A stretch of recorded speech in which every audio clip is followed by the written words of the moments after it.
आपण बघा आपण काय केलं ऊर्ध्वपातन हे ऊर्ध्वपातनाच्या प्रयोगाचं साहित्य आहे.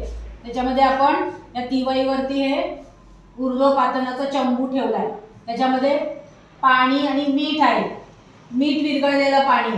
आता काय होणार आहे बघा, मिठाच्या पाण्याची वाफ होणार आहे.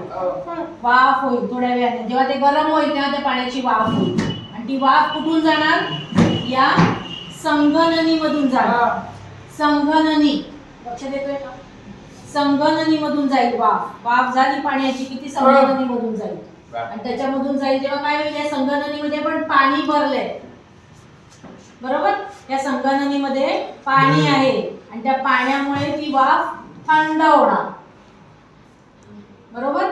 थंड झालं की त्या मग तसंच इथे पण त्या पाण्याची वाफ होणार. ती वाफ संगणनीतून जाणार आणि याच्यामध्ये पाणी पडणार बरोबर. आता बघूया आपण जेव्हा हे पाणी उकळायला लागेल तेव्हा आपल्याला ते दिसेल. ठीक आहे. याला काय म्हणायचं, ऊर्ध्वपातन पद्धती.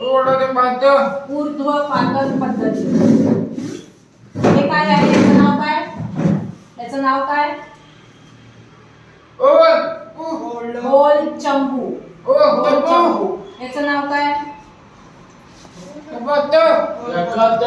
संगणनी. संगणनी बरोबर. हे काय आहे, शंकुपात्र. शंकुपात्र.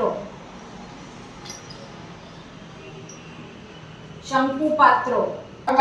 आता उकळायला लागलंय पाणी. आता उकळायला लागलंय पाणी.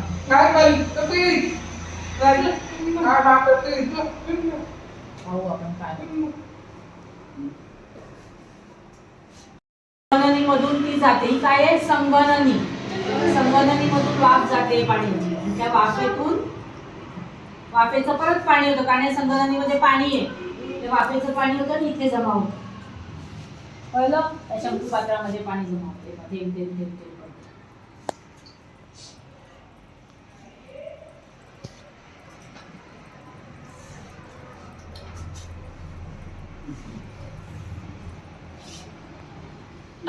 परत ते का हा पिऊ शकतो.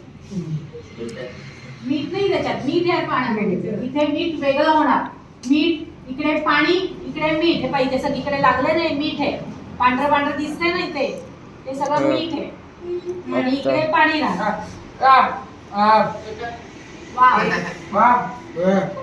समुद्रामध्ये मिठागरं बरोबर ना, उष्णतेने काय होतं, पाणी निघून जातं, सगळं मीठ मीठ राहतं.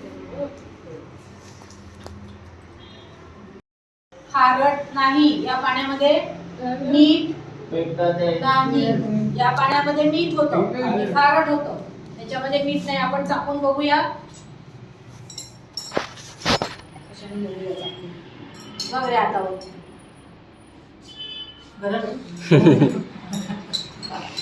बघ, चाकून बघ, चाकून बघ.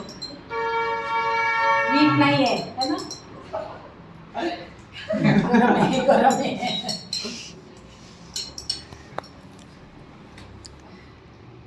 बघ चाकून, मीठ नाही आहे त्याच्यामध्ये. आता सगळ्यात